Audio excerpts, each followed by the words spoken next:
Howdy folks, I'm an outrageous orange ocelot opining over oscillating orangutans. I'm Amber. And here's some more oscillating orangutans for us to opine over. It's truly a wonderful day to opine over orangutans. Let's get started. Alright folks, our first letter is titled, Am I a jerk for refusing to do half of my husband's chores? This is a throwaway. I saw the other post about hiring cleaning help, so it got me thinking about my situation. I need your honest opinion. My husband is a 51-year-old male and I'm a 39-year-old female. And we have a good life together. We both work. I'm a business owner, so my work schedule depends on my workload. Some periods I work 7 days a week, some periods 2. My husband has a 9-to-5 job. We have joint accounts for our expenses and we put around 30% of our salaries there. We are great at dividing chores, so we both do our part. Now, I'm in a period where I need to work 12 to 14 hours a day and I can't do my part. I asked my husband if we could hire cleaning help instead, but he absolutely refused. I said fine if I would pay for myself then, and he said okay, just not him or from our joint accounts. Now, I have help from my part of the chore. My husband wants me to help him with his part. I said no, since I'm still doing my part by paying. He thinks that it's unfair that I'm technically not doing my chores myself. He said that I'm using the fact that I make more money than him to control him. But it's not true, plus he makes good money too. None of us are struggling exactly. Sorry, one edit. He said that he is more than happy to clean his part, so I said fine, I will hire someone to do my part. He thinks now it's unfair that I don't clean at all. Alright folks, what do you think? Jerk or not the jerk? Not the jerk. It sounds like you two are contributing proportionally to your salaries to the household joint finances. If he wants to benefit from a household asset, he should help pay for it. The thing is, he's like, oh yeah, don't use my money, don't use the joint money for this.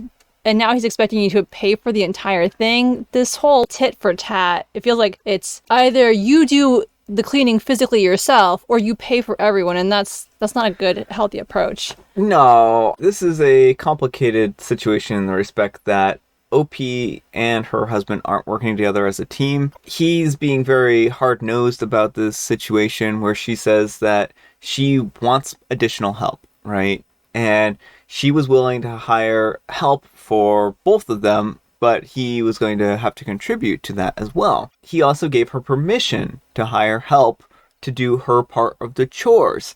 So this is something that he said that he was willing for her to do, but now he's changed the terms of service because he wasn't expecting her to do this. He was trying to control her and her behavior, and now that it's not benefiting him, he's upset. So if anyone was trying to control anyone here, it was him trying to control her. Yeah, and trying to force her into physically doing chores when she doesn't have enough hours in the day to do them, which doesn't seem like a fair or equitable thing at all. No, she's working 12 to 14 hours a day right now. She was trying to explain what her limits were. It's beneficial to both of them if she's able to focus on her job. So I don't know why he's being so hard-nosed about this and so stubborn about it. Yeah, well, and again, a fair compromise is if he wants his part paid for by cleaning service as well, which is legitimate, it needs to come out of their joint funds. Mm-hmm. Which, again, it sounds like they're each contributing 30% of their income, so it's not like they're splitting it 50-50 or something and his salary is counting for more of his overall income. It's still just proportional, that 30% of his income. Yeah. So I think there needs to be more cooperation, there needs to be more teamwork in this relationship, and more communication. I don't think that OP's in the wrong, but I think that the husband is now getting kind of a taste of his own medicine. Mm-hmm. So, I don't know, let me know what you folks think. So anyhow, take care and good luck. And don't worry, it's me for real says, what kind of chores do you people have that can't be done in 10 to 30 minutes a day or on the weekend? Like outside mowing the grass? What takes so long? And OP replies, I know we like it very clean and we have a 500-meter house. So we have a gardener for a few times a year and a robot mower, so the chores are only on the inside of the house. So they have a 5,000 square foot house. No wonder they need a cleaner. And Acrobatic Bit 4846 says, info, what are your finances like? How much more do you make than your husband? And OP replies, maybe 1.5 to 2 times what he makes. And Twiddlywarp says, info, what happens, if anything, in the times you only work 2 days a week? And OP replies, I usually do the cleaning then because I hate not doing something, lol. And so that also doesn't sound like an equitable distribution if OP does all the cleaning in her low times, but then her husband is still expecting her to clean during her really hard times. And Sci-Fa5 Kicksit says, not the jerk, y'all talked about it. You're choosing to spend some of your money that you all agreed to keep separate to free up more of your time. Time equals money. He chooses to keep more money but have less time. If you start doing his chores, you're spending your money and time. Alright folks, our next letter is titled, Am I a Jerk for Not Giving Into My Mom About Photos? My wife used to model for a variety of photographers and artists. She stopped around 5 years ago, but some of the art that she has appeared and is still in a couple of places and portfolios. One particular set of photos were artistic nudes that she did for a good friend of ours. The photos are still posted online in the photographer's website, although they are not easy to find. They are artistic, they're not adult entertainment in any way. Well, my mother somehow discovered these photos, I'm not sure how, and was appalled. She contacted me and said that we need to have them taken down. They aren't appropriate. Do I really want people seeing my wife like that, etc.? I let her know that she's completely off base here, and if she really wants to pursue this, then she can speak to my wife. She was miffed and said that she already tried that. And she even said that she told my wife that my dad had seen them, clearly trying to make her feel bad about it. And she said that my wife just shrugged and said, what did he think of them? While I love my wife's reaction, my mom is now not speaking to us. Am I the jerk for not being more sensitive to my mom's concerns? Alright folks, what do you think? Jerk or not the jerk? Not the jerk. The only people who this concerns are you and your wife. This is her body. She can do what she pleases with it. And as you're in a relationship together, like your say does matter to some degree how you feel about these photos. And you both are fine with it. So like your mom just needs to get over herself. Yeah. I'm glad that there isn't a situation where OP wants them taken down and the wife wants them up, because that becomes really muddied in a murky situation. All I can say is that that's something that a couple kind of has to work through and talk about and communicate. But as for the mother-in-law or your mom, OP, she needs to mind her own business, and her husband needs to mind his own business. And if he's this horrified by the photos, then guess what? He can close the tab. Yeah, they both can close the tab and ignore it. And again, I think it's important that people are able to do what they want with their bodies. You know, all I was saying is like, if you're in a relationship with someone and that's a boundary, you're free to walk from the relationship. Yeah. You're not free to control what your partner does. Exactly. So let me know what you folks think. So anyhow, take care and good luck. And Theramines says, not the jerk, and if my mother was acting this way, I'd asked her why she was acting like a creep. Is she turned on or jealous of your wife? Why is she trying to create drama over something that is none of her business? And OP replies, oh my goodness, quite a theory. What do I do now? Darn it, says not the jerk. Your wife sounds awesome from her reaction to her father-in-law seeing her photos. You sound pretty awesome too, considering how fast you shut your mom down. And OP replies, yeah, she's a free spirit. She is not shy about that at all. Maybe to an extreme. And Santa's baby girl 314 says, I absolutely love your wife's response, not the jerk. And OP replies, not too much, lol. And old Creaker says, not the jerk, your mom is much more worried about how this might affect her reputation.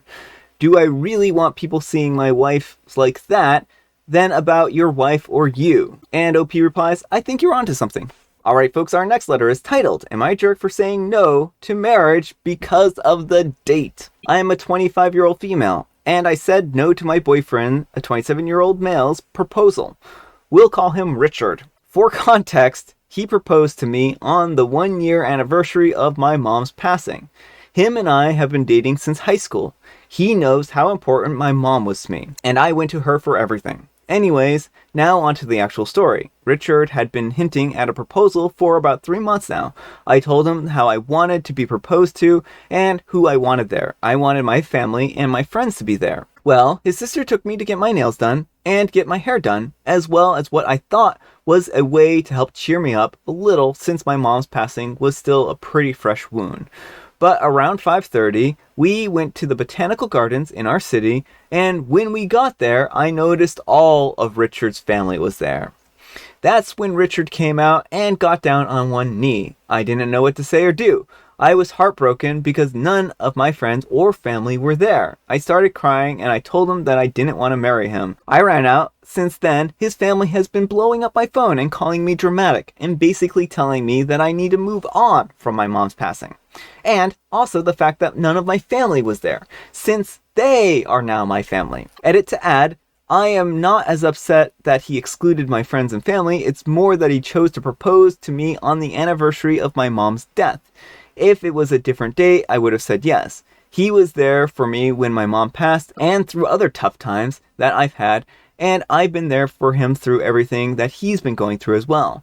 I get that he can choose where and how to propose, and if it didn't overly bother me that my friends and family weren't there, it was just a rough day overall, so my emotions were all over the place. Alright folks, what do you think? I do not think you're the jerk, OP, but I also think it's time to reconsider this relationship. Someone who chooses to propose to you on what was one of the worst days of your life, the anniversary of that, and refuses to take your considerations into the picture at all is not showing a good sign. And the fact that his family and friends are like, it doesn't matter that your family weren't there because we're your family now, that feels like an isolation attempt. If you were to marry him, is he going to start making you have all the holidays with his family? Is he slowly going to work your family and friends out of the picture? I have a lot of issues with how he proposed. I think that his approach here was pretty self-centered and met his needs and not your needs. He didn't consider how this day would impact you. And maybe he thought he was doing you a huge favor by proposing on your mom's death anniversary because he's like, oh, well, we'll erase the badness of this day. But you can't, right? There's just no way to do that. And the marriage is forever going to be tainted with that memory of him doing that. Yeah, and my bigger concern is that he's trying to erase your mom from the picture at all, like rewrite over her death and she never happened type of thing. Like, okay, this is us now. You don't have to focus on her. You can't focus on her. Yeah, and then on top of that, with him inviting only his friends and family, your one request was basically make sure that my friends and family are there. And I think the hidden request was, please don't do this on a day like my mother's memorial anniversary. It just seems like a very poor thing to do. I can't fathom why anyone would do that. Like, who cares about their partner? It does seem like not a good thing to do. Yeah. Maybe he just forgot what day it was? I mean, it could be, but yeah, I mean, that's not a good sign either. And no. You had one request, and he ignored your one request. He's made it clear that he does not respect you and what you want. It's all about showing off to his friends and family. Yeah, so exactly. Anyhow, take care and good luck. And Wild Painting 9353 says, wow, very unkind of him. This is not the family that you need to spend the rest of your life with. I'm so sorry for your loss. My husband's brother passed away 2.5 years ago. I still randomly cry. He was a very good man, best brother, best uncle to our kids, great husband and father. Grief has no timeline, not the jerk. And Eliza in Crimson says, what? Your mom passed away 1 year ago. The 1 year anniversary always hits hard. And this absolute clown thinks that it's a surprise proposal. It's appropriate then? A surprise proposal without anybody there for you? Have he and his family recently had head injuries? That's the only reasonable explanation I can see for this crowning moment of not so goodness. Not the jerk. Go to a friend or close relative and turn off your phone. Does seem like a very poor choice. I don't know who told him that this was a good idea, but it wasn't a good idea. No. And Every Caterpillar 945 says, I guess his thought was, if I propose on the date of her mom's death anniversary, I can replace the grief connected to this date by a joyful memory. We could say now that this guy is just clueless when it comes to psychology, but the fact that he didn't invite her friends and family because he pretty much knew they would rip him a new one for choosing this date shows that he knew that this was probably a bad idea. but still went with it. This is ridiculous. That's actually a really good theory that I hadn't considered. I was like, why would he choose not to invite the family? But if he was doing this on this particular day, they probably would have slowed him down and been like, listen, maybe you shouldn't do that on this day. All right, folks. And our last letter, and this was submitted to me by somebody who's looking for advice, is titled, I am a 19-year-old female, depressed boyfriend, a 19-year-old male, hasn't talked to me in 2 weeks. And just a note, I did shorten this with the permission of the original author. I am a 19-year-old female, and my depressed boyfriend, a 19-year-old male, hasn't talked to me in 2 weeks. We are in the same university, and we have the same major, an AB in psychology, and have classes together. That's actually how we met. Throughout the semester, he's been having trouble with the workload, mainly because he has really terrible group mates, and he ends up doing most, if not all, of the work. This semester was really hard on me too, so we tend to help each other out since we have the same subjects. This semester ended on May 20th, and on that day, I flew to another country for vacation. While we did talk some on the days leading up to my birthday, after my birthday, the 27th, we haven't spoken. The 27th also happened to be the day that our grades from the semester were released. Since his grades were released, he has not been up to talking, but I've been sending him memes, wholesome pics, vids, and messages of support and reassurance that I'd wait for him to talk about whatever he's going through, and that I'll continue loving him and caring about him no matter what happens. Well, on June 4th, I started becoming really worried about him, so I reached out to his mom on Messenger. That was the first time that I've talked to her as well, so it was pretty nerve-wracking. She told me that he's been procrastinating on issues regarding academics and that he's processing his feelings about it. She told me not to worry too much as he'll reply when he's ready, and she advised me not to put too much pressure on him to reply and just continue messaging him words of support and reassurance. When my boyfriend has issues, I've learned to just let him be and wait for him to speak about it when he's ready. I'm worried because this is the longest that we haven't talked to each other, and I don't know what to do. I miss him a lot, and there's a lot of stuff that I want to talk to him about, and not talking to him is making me homesick. I just wish summer vacation was over so I could come back and visit him. I can't call him because I don't have a SIM card in this country, and I can't call him internationally. It's been hard to find some time on Discord and Messenger and Instagram because I'm staying over at my parents' house. The house is so small, and I don't have much privacy, and I sleep in the living room. So yeah, should I message his mom again, or should I just wait for his birthday, which is coming up really soon? I don't want to end things with him, so breaking up is not an option because I know that he's going to come back. I just don't know how to deal with this homesickness and loneliness. I really don't want to put pressure on him to come back, and I want him to take his time with dealing with his feelings and emotion. Update 1 is coming up to 4 weeks now, and I've just been sending him words of support and reassurance occasionally. His birthday is coming up really soon, so I'm thinking of asking his mom to send me baby pics of him so I can make a collage for his birthday gift. Alright folks, what advice do we have for OP here? I mean, this one is tricky because you're not in the same physical location. I think that asking his mom for baby pics and just like a brief check-in is fine. Once you get back into the same country, it's probably going to be time to have a longer in-person, face-to-face conversation about expectations moving forward. I understand he needs time to process his feelings, but also I can understand why him going radio silent for basically a month now would be concerning for a partner. Yeah, this is a really long time for someone to go without speaking to someone else, and I can certainly understand your worry and your concern. You know, his actions aren't just impacting him here, they're impacting you and your well-being as well. And he's just kind of leaving you in the lurch, which is really a pretty unfortunate thing. And I can certainly, again, understand where he's coming from here, but I do think that if he isn't in some kind of counseling, then that might be a good place for him to start going, because this isn't really shutting down like this and isolating yourself isn't a good way to deal with these kinds of negative emotions. Yeah, and so, I mean, while you are apart, I wouldn't try forcing a conversation because this is something that has to be done face to face, so you can't it's harder to miscommunicate. So I think just doing your reminders and check-ins is totally fine, but once you get back, I definitely recommend talking to him either just the two of you, or if you maybe a couples counselor or something, if your university provides one, if you're having trouble resolving that, because of this imbalance in communication style seems like it's really adversely affecting you. And there should be some way for him to communicate briefly, like, Yeah. I'm okay, every once in a while, without like sending him spiraling. Yeah. And also, I think in all of this, there's one thing that you really need to make sure that you're doing, and that's taking care of your own mental health and well being.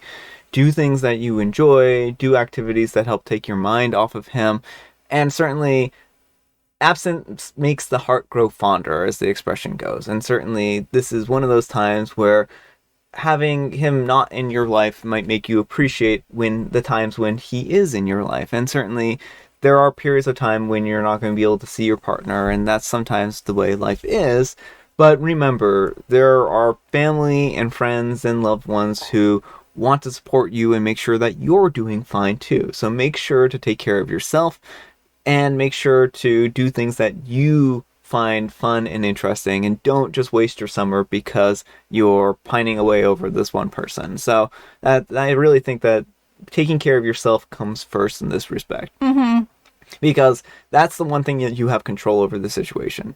Yeah, and it sounds like this is somewhere where you grew up, where you're staying. And so, like, do you have any friends in the area who, like, aren't school friends, but maybe, like, old, like, elementary school friends, or someone you could do something with? Just other people to help you enjoy yourself and take your mind off the situation. Yeah. So I definitely think reaching out to his mom to get some baby pictures for your collage, I think that's a great way to check in. I also think that's a great way to make something that he'll like and appreciate. Just ask her for a brief update and be like, I'm still pretty worried about him and concerned about him. You don't have to tell him that I'm asking about him, but I'm just want to check in on with you and make sure that things are going all right for him. When you two get back together and have a heart-to-heart, face-to-face, then that's going to be able to resolve a lot of these problems and issues. But I think you're doing a great job, OP, and I'm really sorry that you're going through this. I know this is really hard on you, but I hope that you can at least spend some time and enjoy your vacation. Let me know what you folks think and what advice you have for our OP here. Take care and good luck. All right, folks, it is tea time. Grab your beverages of choice. I've got some tea right here. And Amber, she's got a joke. And at this time, it's actually from a book, a legitimate source. It's from a book, so it must be true. What do you call an academically successful piece of bread? You know what I call an academically successful piece of bread, Amber? I call him Rob. Rob the bread. He was a genius in all of the fields, but his time was short, and he molded, and he grew hard and dense, and now he's no more. Poor Rob.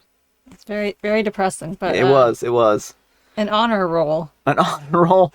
Well, funny you should mention it. Rob was on the honor roll.